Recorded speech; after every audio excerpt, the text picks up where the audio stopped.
저는 1989년 첫 번째 교회를 개척을 했습니다. 동학교회를 개척해서 4년 정도 목회했고, 평창 약수교회에 가서 6년을 목회하고, 그리고 원주제일감리교회 부담임자로 10년을 사역을 했고, 그러다가 원주제일교회 100주년 기념 예배당으로 문막제일교회가 개척이 되어져서 거기에서 첫 번째 목회자로 목회하고, 그러다가 화천제일교회에서 10년을 목회했고, 그리고 이제 우리 교회에서 5년째 목회를 하고 있습니다.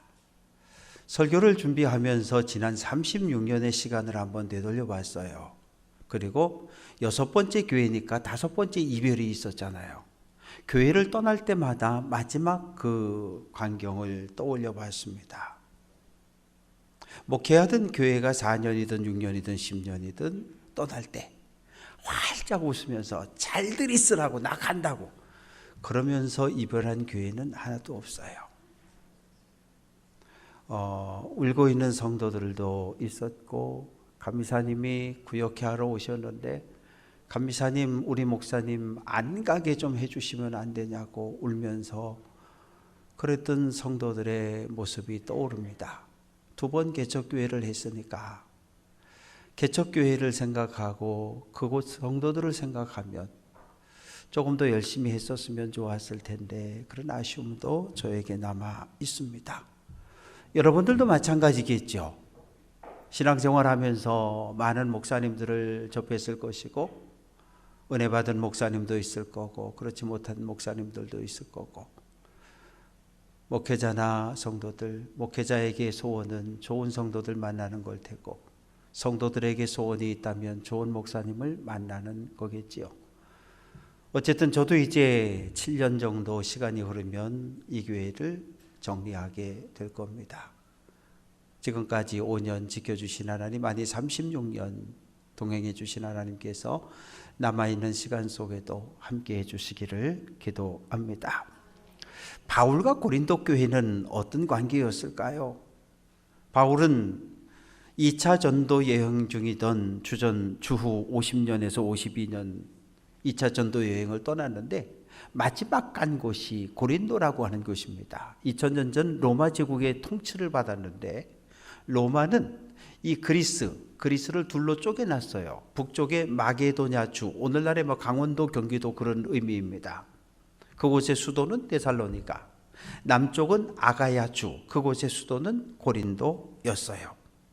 이 고린도는 퇴역한 군인들부터 시작해서 다양한 민족들, 여러 나라 사람들이 와서 살았습니다. 상업이 발달한 도시였고, 무역상인들이 많았고, 그러다 보니까 자연스럽게 쾌락과 향락에 물든 도시가 고린도였습니다. 바울이 고린도에 도착했을 때 한 부부를 만나게 돼요. 브리스길라 아굴라 부부인데, 이들은 원래 로마 제국의 수도였던 로마에 살고 있던 유대인들, 기독교인들입니다. 그런데 주 49년에 글라우디오 황제가 나사렛 칙령을 발표했는데, 로마시 안에 살고 있는 모든 유대인은 추방한다는 추방령이었어요. 그래서 어쩔 수 없이 고린도에 와서 생활을 하게 됐는데, 거기에서 바울과 만나게 된 거죠. 바울의 집안은 대대로 천막을 만드는 업이었어요. 천막을 만들어서 로마 군대에 납품하는. 그런데 아굴라와 브리스길라 부부도 천막을 만드는 직업을 가지고 있었어요. 함께 천막을 만들어서 팔고 그 돈을 가지고 생활비를 쓰고 선교비를 사용하면서 복음을 전했습니다. 고린도에 1년 6개월을 머물면서 말씀을 가르쳤고 설교했고, 교인들이 하나둘 생겨났어요. 예수를 그리스도로 영접한 사람들이 하나둘 생겨났고, 그들을 중심으로 고린도 교회가 세워졌습니다. 바울은 스스로를 고린도전서 4장 15절에서 나는 고린도 성도들의 아버지라 이렇게 표현을 하고 있습니다.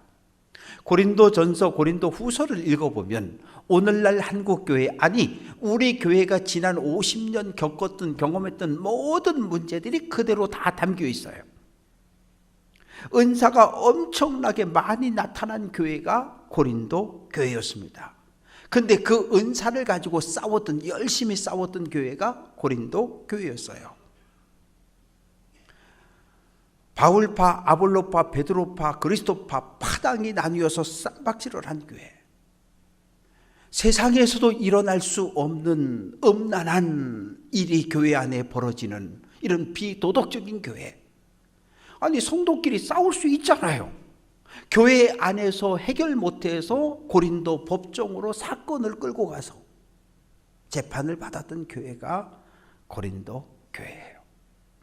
그래서 바울에게 많은 책망을 받았던 교회였고, 그러나 동시에 바울이 가장 사랑했던 교회가 고린도 교회였습니다.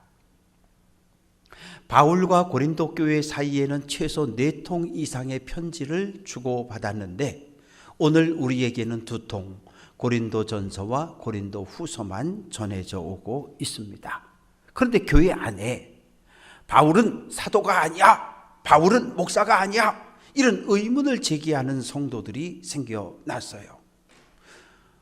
사도는 예수님께 부름받은 12제자가 사도지, 예수님의 3년 공생에 동참하지도 않았고 예수님의 십자가 사건과 예수님의 부활 사건에 함께하지도 않았는데 어떻게 사도가 돼? 그리고 교회를 파괴하고 박해하는 일에 앞장을 섰다는데 어떻게 사도일 수 있어? 목사 아니야? 거부하는 사람들이 생겨났어요. 거짓 교사들이 들어왔습니다. 여러분, 예수만 믿으면 구원받는다고 사도 바울이 가르쳤지요? 아멘. 맞다고. 우리는 주 예수를 믿으라, 그리하면 너와 내 집이 구원 얻는다. 아멘. 그래서 우리 교회 열심히 다니고 있다고. 아이, 그래가지고는 온전한 구원을 못 받습니다. 아니, 그럼 어떻게 해야 돼요? 할례 받으십시오. 안식일을 지키십시오. 정결한 음식만 먹어야 온전한 구원을 받을 수 있습니다.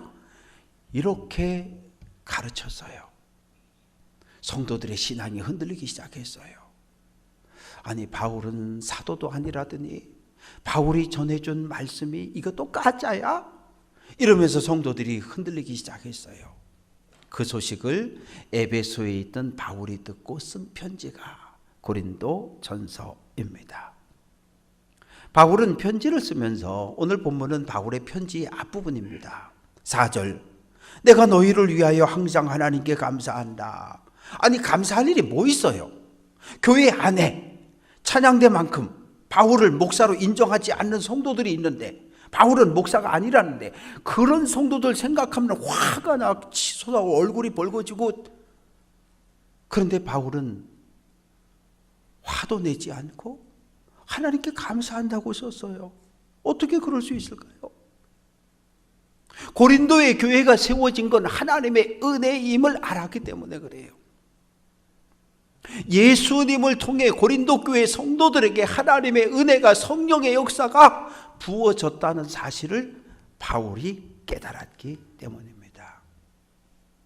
은혜라고 하는 건 내가 한 게 아무것도 없는데 그냥 나에게 주어지는 하나님의 선물이 은혜예요.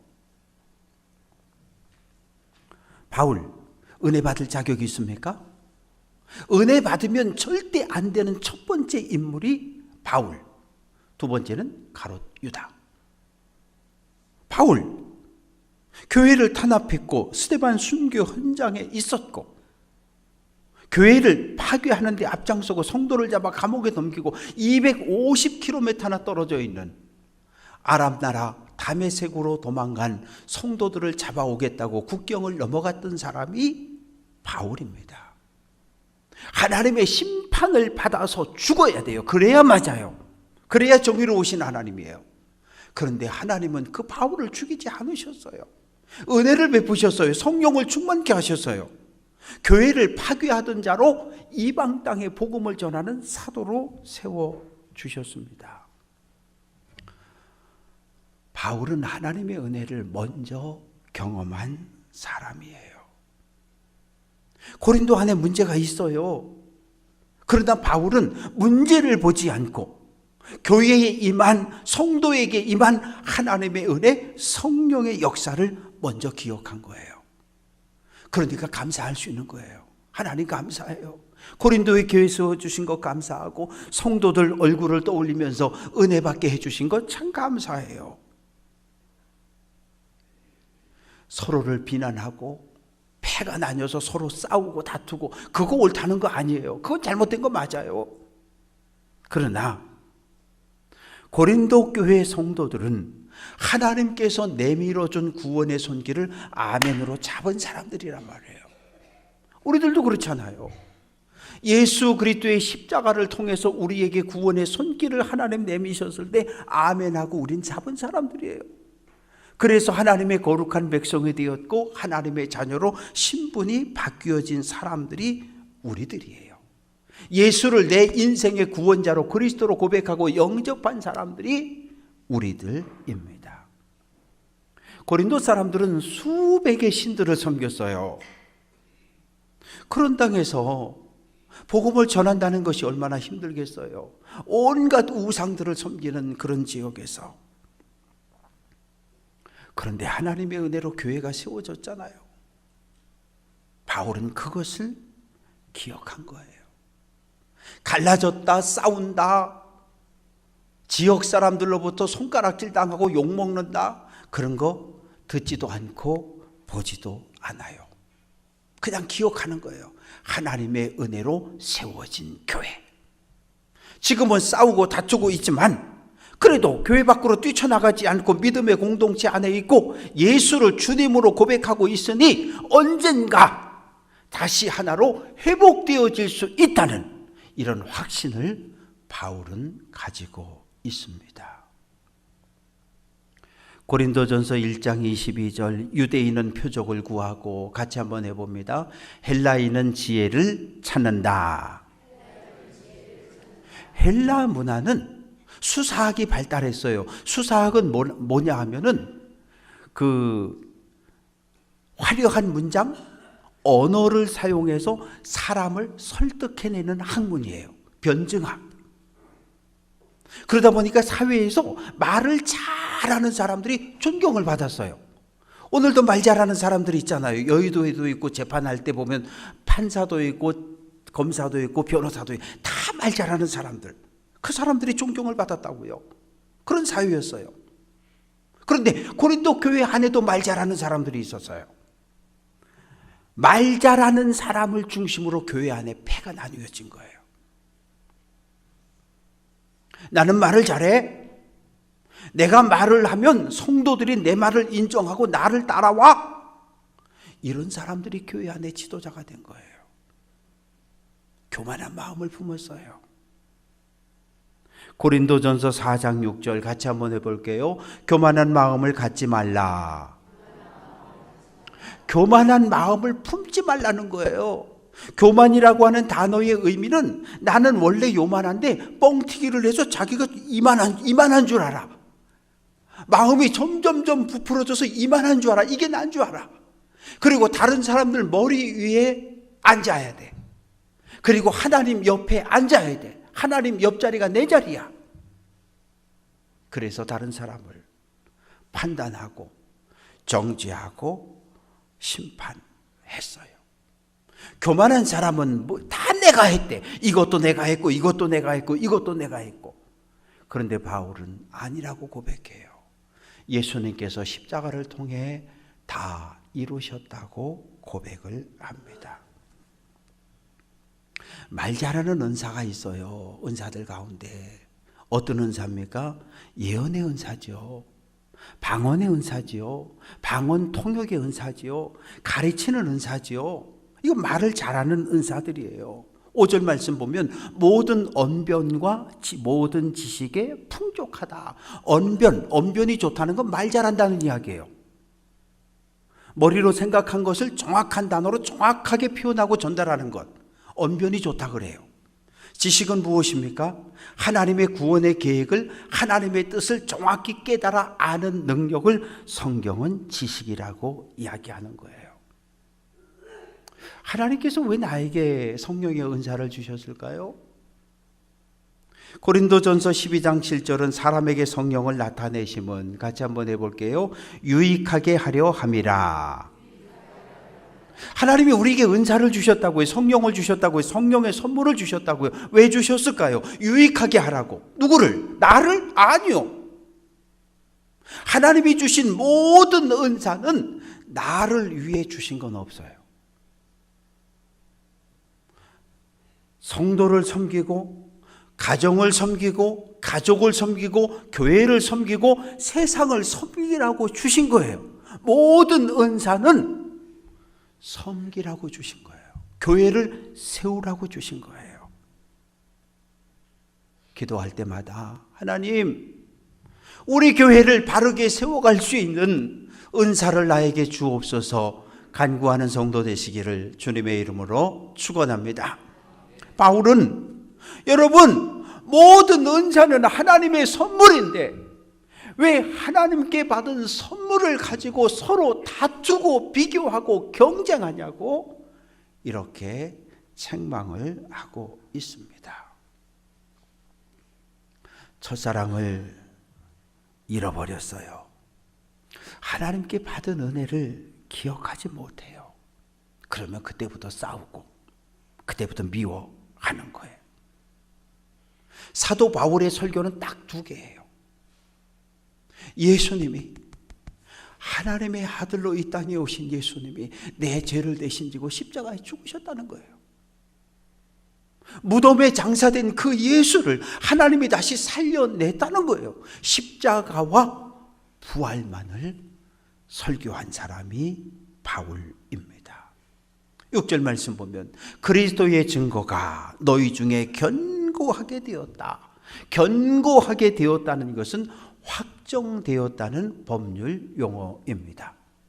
1심 무죄, 2심 무죄, 3심 대법원 무죄. 그럼 확정 끝. 그러면 더 이상 그거 가지고 고소해도 안 되고 고발해도 안 되는 거예요. 바울이 전한 십자가의 복음, 바울이 전한 부활의 복음이 고린도 교회 성도들의 마음속 깊이 뿌리를 내렸고 믿음의 나무를 키웠다고 말합니다.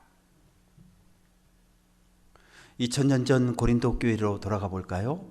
고린도라고 하는 도시에 이 중앙 높은 곳에 아프로디테 여신전이 있었어요. 여자 신을 섬기는 도시였습니다. 물론 그 외에도 수백의 신을 섬겼지만 가장 큰 신은 아프로디테 여신이었어요. 그 신전에 가면 1000명이 넘는 여사제가 있었다고요. 그럼 제사라고 하는 것, 예배라고 하는 게 뭘까요? 소를 끌고 양을 끌고 돈을 들고 신전에 가는 거예요. 그리고 그것을 드리는 거예요. 엎드려 절하는 거예요. 그러면 여사제들이 쫙 있잖아요. 빈 방에 여사제와 들어가서 잠을 함께 자고 그리고 집으로 오는 게 이게 예배예요.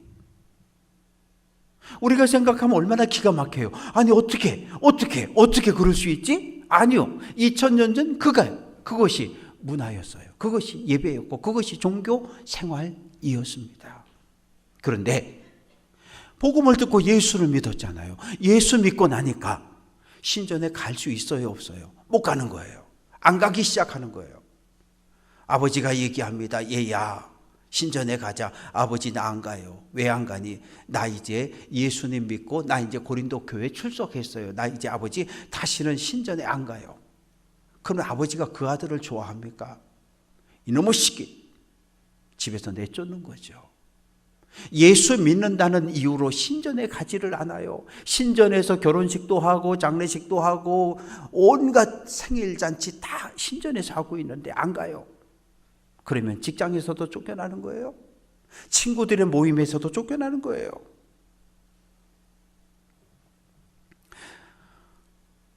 고난당하는 그 성도들을 하나님께서 바라보시면서 너는 내 사랑하는 아들이라고, 내 백성이라고 말씀해 주시는 거예요.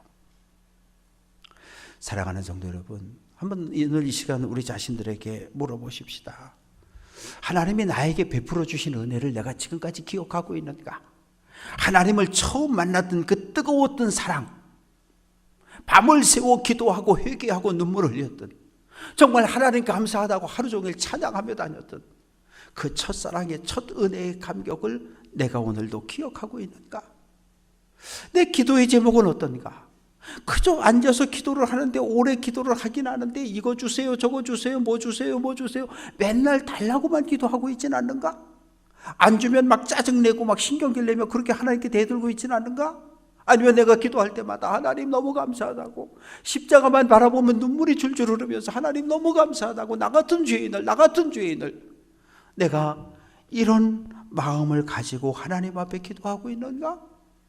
하나님이 나에게 많은 은사를 주셨잖아요. 물질도 주시고 건강도 주시고 시간도 주시고, 하나님이 나에게 주신 이 은사들을 가지고 내가 교회를 섬기고 가족을 섬기고 이웃을 섬기며 살아가고 있는가?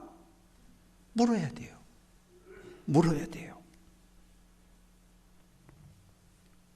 바울은 예수님 곧 오신다고 확신했어요.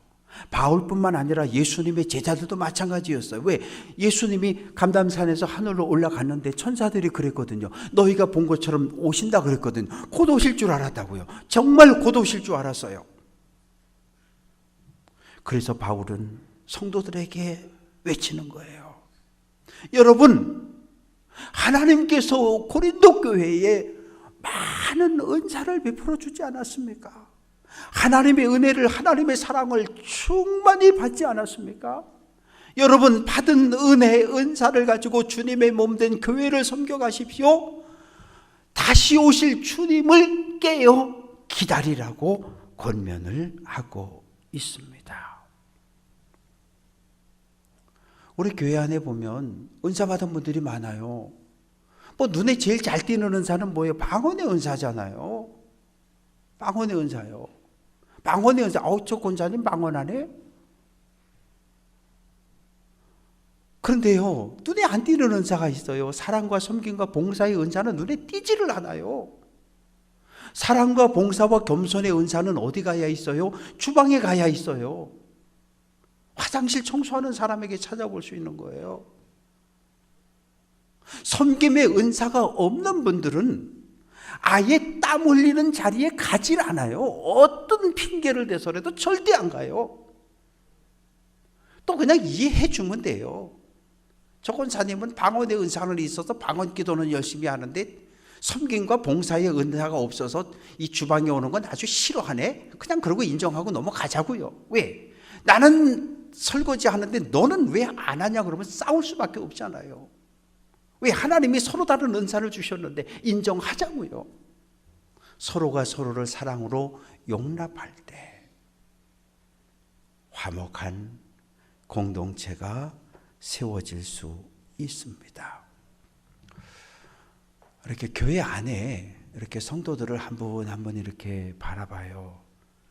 우리 교회 지난번에 작년에 어버이 주일에 용돈 선물 조금 드리는데 이렇게 수를 세보니까 70세 이상 어르신들이 한 160명 정도, 160명 정도.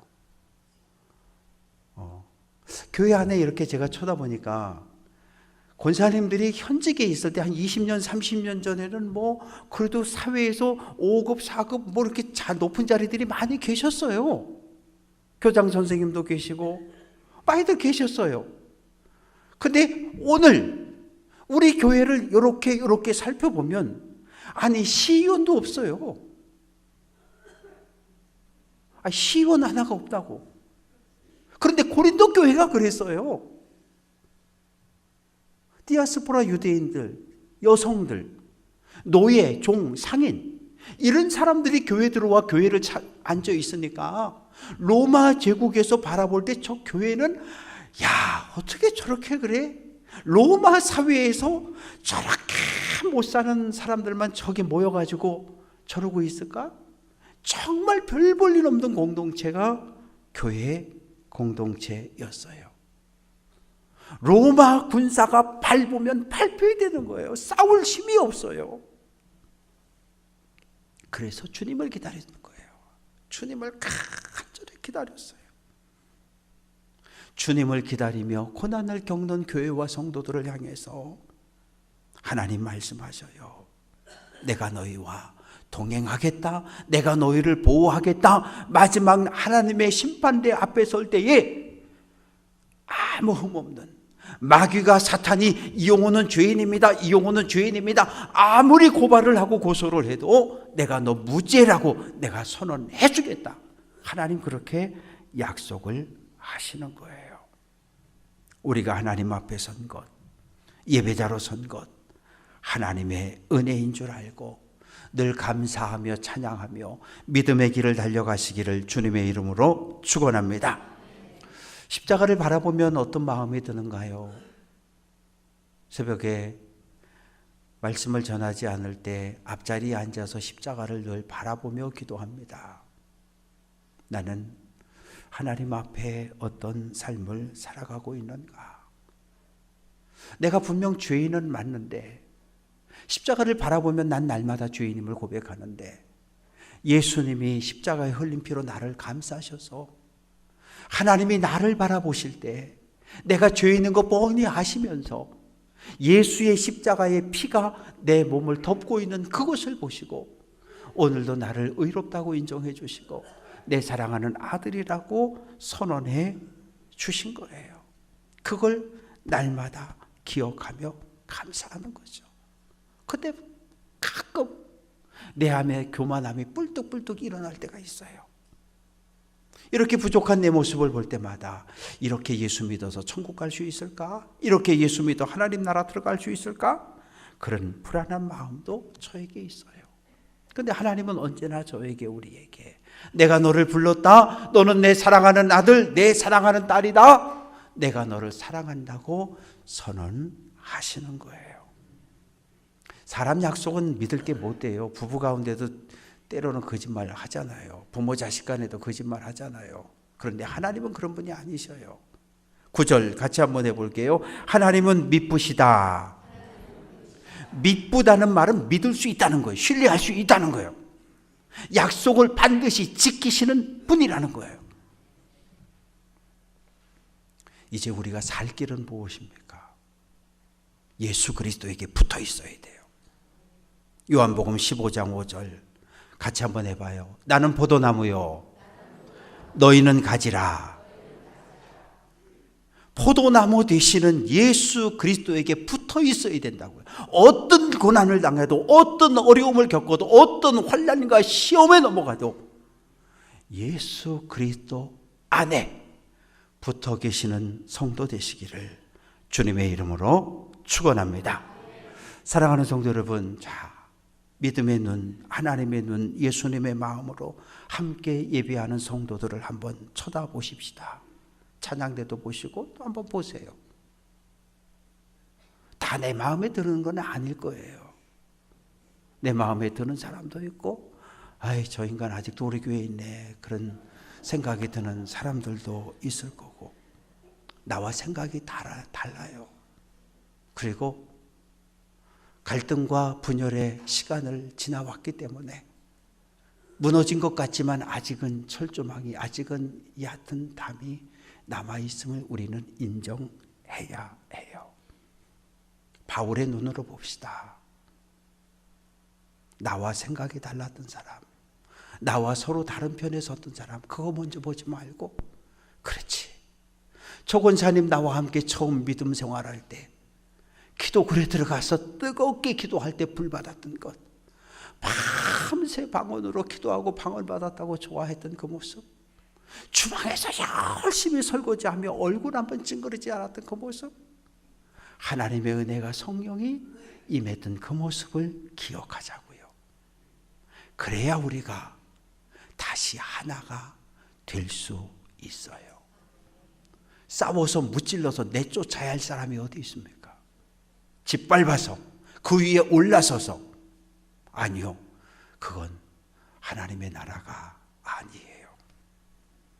함께 손에 손잡고 하나님의 나라까지 들어가야 할 동역자임을 기억하시고 서로 합력함으로 하나님의 나라를 든든히 세워가는 일에 열심을 내는 귀한 성도들 될 수 있기를 주님의 이름으로 축원합니다.